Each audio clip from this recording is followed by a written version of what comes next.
Hello good morning, कैसे हैं आप सभी। तो स्वागत है आप सभी का आपके अपने यूट्यूब चैनल एकेडमी उत्थान में। और मैं हूं श्रेया राज, जो आपके लिए लाई हूं आज एक बेस्ट टॉपिक। वैसे तो मैं आपको हर चैप्टर पढ़ाऊंगी, ये 12th वालों के लिए है।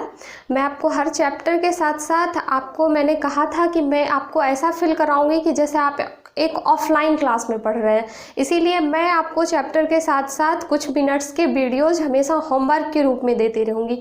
तो आज मैं जो वीडियो लाई हूँ वो एक होमवर्क समझ लीजिए आप लोगों के लिए है, और इससे 5 नंबर आपके पक्के हैं। आप इंग्लिश के जो 12th के बोर्ड एग्ज़ाम देंगे तो उसमें इससे डायरेक्ट 5 नंबर के क्वेश्चन आएंगे, और आपको याद रखना इसको बहुत ज़रूरी है। और जैसा कि मैंने आपको कहा था अपने इंट्रो वीडियो में कि मैं आपको समरी लिखना खुद सिखाऊंगी, तो समझ लीजिए कि ये समरी का पहला पार्ट है। आपको इसको याद करना है और आपको आज ही से एक नोटबुक पे एक पेज नोटबुक से निकाल के उस पे लिख के और अपने दीवार में चिपका लेना है। और आज आप समझ लीजिए कि आपके लिए होमवर्क है और आपको इसको पूरा करना है। इस होमवर्क को आपको पूरा करना है और कमेंट में लिखना है। जो बच्चे भी होमवर्क कर लेंगे, इसको याद कर लेंगे, वो कमेंट में लिखेंगे कि हाँ मैम मैंने होमवर्क पूरा कर लिया। और उस बच्चे को मैं खुद रिप्लाई करूँगी, मैं खुद थैंक्स कहूँगी। वो इसलिए क्योंकि मैं अपने साथ साथ आपको भी मेहनत करना सिखाऊंगी। मैंने वादा किया कि मैं आपको टॉपर बनाऊंगी। तो चलिए अब शुरुआत करते हैं। आप इसे सुनिएगा, इसे लिखिएगा, क्योंकि सुनने से चीज़ें ज़्यादा याद रहती है। और मैंने पिछले वीडियो में मैंने सिलेबस बताया था 12th का ग्रामर और इस चैप्टर का सिलेबस। तो जिन बच्चों ने नहीं देखा वो जाकर ज़रूर देख लेंगे, क्योंकि किसी भी एग्ज़ाम की तैयारी से पहले उसका सिलेबस देखना बहुत ज़रूरी है। तो चलिए, अगर आप चैनल पर नए हैं तो चैनल को सब्सक्राइब कर लीजिएगा, बेल आइकन प्रेस कर लीजिएगा और इस वीडियो को लाइक करके होमवर्क ज़रूर कीजिएगा। तो चलिए स्टार्ट करते हैं। सबसे पहले देखते हैं कि यहाँ प्रोज पार्ट आता है। किसी भी आपके रेनबो पार्ट 2 का जो बुक है 12th का, उसमें 2 पार्ट में वो डिवाइड है, एक प्रोज पार्ट, दूसरा पोएट्री पार्ट। तो प्रोज पार्ट जो है जिसमें कि ऐसे होते हैं, स्टोरी होते हैं, ड्रामा होते हैं, और पोएट्री पार्ट जिसमें कि कविता कर सकते हैं आप हिंदी में। तो ये चीज़ होते हैं। तो हर चैप्टर को हर राइटर ने लिखा है, हर राइटर की जन्म मृत्यु अलग है, हर चैप्टर को क्या है ऐसे है नहीं है। तो मैं इस तरह से क्या करूँगी कि आपको आज मैंने राइटर का वीडियो दिया है, 1-2 दिन बाद मैं आपको दे दूँगी कि इंडियन सिविलाइजेशन एंड कल्चर है क्या है। इस तरह से भी क्वेश्चन पूछता है, ये स्टोरी है, ड्रामा है, ऐसे है, तो मैं उसकी वीडियोज़ आपको दे दूँगी। उसके बाद फिर ये लेखक परिचय, इनका जन्म के बारे में, जन्म मृत्यु की डेट विद कहाँ हुआ था, ये चीज़ मैं आपको दे दूँगी। तो ये सब एक तो एग्जाम में डायरेक्ट क्वेश्चन पूछे जाएंगे आपसे ऑब्जेक्टिव में, और दूसरा ये समरी और एक्सप्लेनेशन और क्वेश्चन आंसर लिखने में आपके बहुत काम आएगा। तो इसको लिखने के साथ साथ आप इसके मीनिंग पे जरूर ध्यान दीजिएगा। ऐसा नहीं कि आप गलत मीनिंग पढ़ लीजिए, बस इतना जान लीजिएगा कि इंडियन सिविलाइजेशन एंड कल्चर के राइटर महात्मा गांधी है। तो आपको मीनिंग भी साथ में सही लिखना है, क्योंकि आपको समरी सही लिखना है। आपको 5 नंबर वहाँ से मिलेगा, 5 नंबर यहाँ से मिलेगा। तो चलिए, सबसे पहला चैप्टर है प्रोज पार्ट का, इंडियन सिविलाइजेशन एंड कल्चर। तो इसके राइटर कौन है? Mahatma Gandhi. Indian civilisation and culture, Mahatma Gandhi. दूसरा है Bharat is my home. Bharat is my home, इसके राइटर हैं डॉक्टर जाकिर हुसैन। डॉक्टर जाकिर हुसैन जो भारत के पहले मुस्लिम राष्ट्रपति रह चुके हैं। तो ये डॉक्टर जाकिर हुसैन है। और ये ए पिंच ऑफ स्नफ, तीसरा नंबर है ए पिंच ऑफ स्नफ, ये मनोहर मालगोनकर ने लिखा है। और चौथा है I have a dream. I have a dream, ये मार्टिन लूथर किंग जूनियर द्वारा लिखी गई है। एक तो मार्टिन लूथर अलग थे, ये मार्टिन लूथर किंग जूनियर है, ये अमेरिकन थे। और इन्होंने अश्वेत अमेरिकन, ब्लैक अमेरिकन जिसे कहते हैं, इन्होंने अमेरिका में ब्लैक और वाइट के बीच जो डिफरेंसेज होते हैं उसे मिटाने के लिए कार्य किया था। तो उसी का एक ये चैप्टर है आई हैव ए ड्रीम। उसके बाद है ideas that have help Mankind, ये बर्ट्रैंड रसेल ने लिखा है। Ideas that have help Mankind, इसका आपको मीनिंग ध्यान देना है, गलत मीनिंग मत कीजिएगा। द आर्टिस्ट सीगा नोया, ये एक जापानी राइटर थे, इन्होंने द आर्टिस्ट नामक एक स्टोरी लिखी है।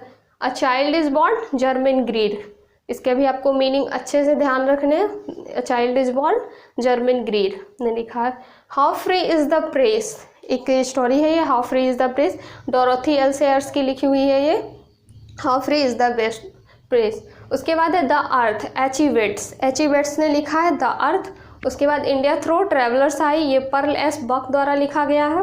उसके बाद आखिरी है a marriage proposal, a marriage proposal, Anton checkup ने इसको लिखा है, एंटन चेकब द्वारा लिखा गया है ए मैरिज प्रपोजल। एक ड्रामा है और बहुत ही कॉमेडी टाइप का ड्रामा है। तो ये 11 आपके चैप्टर है प्रोज पार्ट में। आप 11 चैप्टर के नाम और उसके राइटर के नाम जरूर याद रखिए और इसे लिख के आज ही आप याद कर लीजिएगा। उसके बाद है ये पार्ट जो पोएट्री का पार्ट है, उस पर 10 चैप्टर है। एक है sweetest love I do not go, John Donne द्वारा लिखी गई है sweetest love I do not go. उसके बाद दूसरा है सॉन्ग ऑफ माई सेल्फ, ये वॉल्ट विटमिन द्वारा लिखी गई है, Walt Whitman sweetest song of myself. उसके बाद तीसरा है now the leaves are falling fast, W.H. Auden द्वारा लिखी गई है now the leaves are falling fast. चौथा है टू ऑटम, जॉन किट्स द्वारा लिखी गई है, to autumn John Keats. An epitaph Walter de la Mare के द्वारा लिखी गई है। ये एक एपिथेफ का मतलब कब्रगाह होता है जहाँ की इनकी प्रेमिका मरने के बाद उन्हें दफनाया जाता है। तो ये क्या करते हैं कि हर रोज़ बुक के एक तरह से जिसको कहते हैं ले जाते हैं, वहाँ पे रोते हैं और उनको याद करते हैं। और इसलिए इन्होंने एक कविता लिखी है कि ओ मेरी प्यारी प्रेमिका, तुम्हें कोई याद नहीं करता होगा लेकिन मैं याद करता हूँ, तुम अभी भी मुझे याद हो, ये चीज़ लिखते हैं।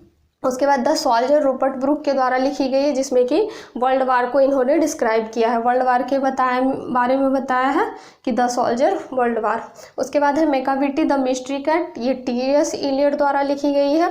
T.S. इलियट द्वारा ये बहुत ही फैंटेस्टिक पोएट्री। आप पूरा चैप्टर जब पढ़ेंगे ना तो सबसे मज़ा आपको इसी को पढ़ने में मज़ा आएगा क्योंकि इसमें गुंडा बिल्ला के बारे में बताया गया है। उसके बाद फायर हिम के अंदारूवाला के द्वारा लिखा गया है, फायर हिम।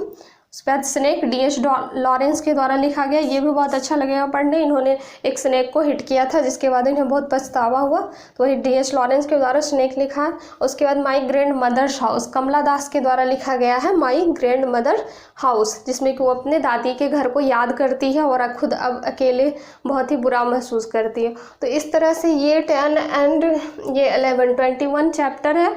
इसके आपको लेखक को ज़रूर याद रखना है। वैसे तो आपके पास बुक होंगे उसमें लिखा होगा, लेकिन मैंने ये होमवर्क दिया है ताकि आप इसे कंप्लीट करें जिम्मेवारी के साथ। और कुछ बच्चे ऐसे होंगे जिनके पास बुक अवेलेबल नहीं होगा, इसीलिए मैंने इन्हें लिख भी दिया है। आप चाहें तो इसका स्क्रीनशॉट ले सकते हैं, जिनके पास बुक नहीं है तो वो स्क्रीनशॉट ले लें इसका।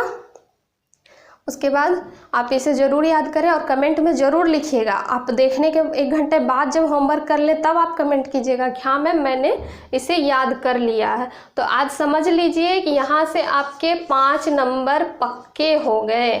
और उसके बाद सब समरी सारे जो क्वेश्चन आंसर हैं, ऑब्जेक्टिव्स बहुत सारे, और उसके अलावा ये एक्सप्लेनेशन, ये सब इसी से निकल के आएगा। तो आपको मीनिंग के साथ इसको आज याद कर लेना है। तो चलिए मैं लेके आऊँगी फिर से सारे चैप्टर्स एक से एक करके मैं सबको पढ़ा दूँगी आपको।